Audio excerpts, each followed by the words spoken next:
கடவுளின் பெயரால் ஒரு கட்சி மாநாடு நடத்துவதே தவறானது என்று கருதுகிறவன் நான். எந்த கடவுள் பெயரில் இருந்தாலும், அது கிறிஸ்டினா இருந்தாலும் சரி, முஸ்லீமா இருந்தாலும் சரி, அல்லாவின் பெயரை சொல்லி அந்த கட்சி ஒரு மாநாடு நடத்துமா? இயேசு கிறிஸ்து பெயரை சொல்லி கிறிஸ்தவர்கள் மாநாடு நடத்துவார்களா? அது எப்படி? அறுவடை வீடுகளில் முருகக் கடவுள் இருக்கிறார் என்றால் தமிழ் கடவுள் முருகன் என்று அழைக்கப்படுகிற செந்தில் வேலனை எல்லோரும் வணங்குகிறார்கள். அது ஒரு கட்சி எப்படி போய் முருகனுக்கு விழா நடத்துவது, மாநாடு நடத்துவது?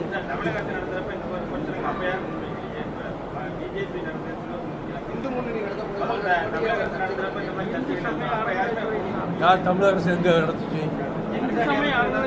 அறநிலையத்துறை. அது அரசாங்கத்தினுடைய அறநிலையத்துறை, கட்சி அல்ல, திமுக அல்ல. அறநிலையத்துறை ஆலயங்களை பராமரிக்கிறது, பாதுகாக்கிறது. அவர்களுக்கு எல்லா உரிமையும் உண்டு. ஒரு அரசியல் கட்சி நடத்தியதில்லை இதுவரை கடவுளின் பெயரை சொல்லி. அரசியல் கட்சிகள் தான் நடத்துது. பிஜேபி பின்னால நிக்குது.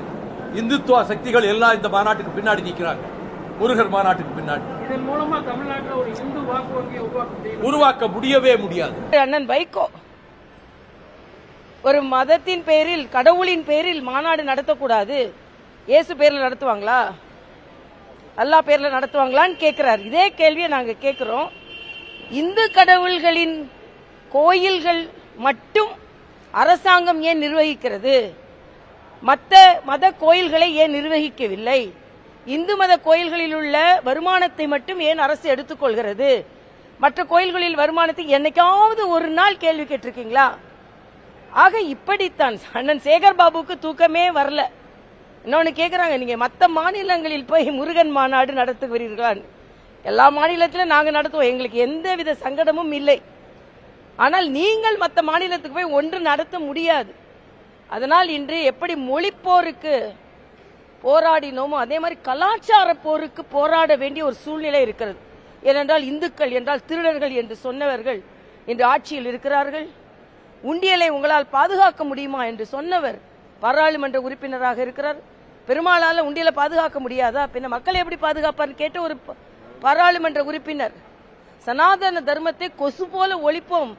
இதே மாதிரி இன்னைக்கு வைகோ சொல்றாருல, இந்து மதத்தின் கொள்கைகளை இப்படி பரிகசிப்பதை போல வேறு மத கொள்கைகளை பரிகசித்தீர்களா என்று கேட்டாரா?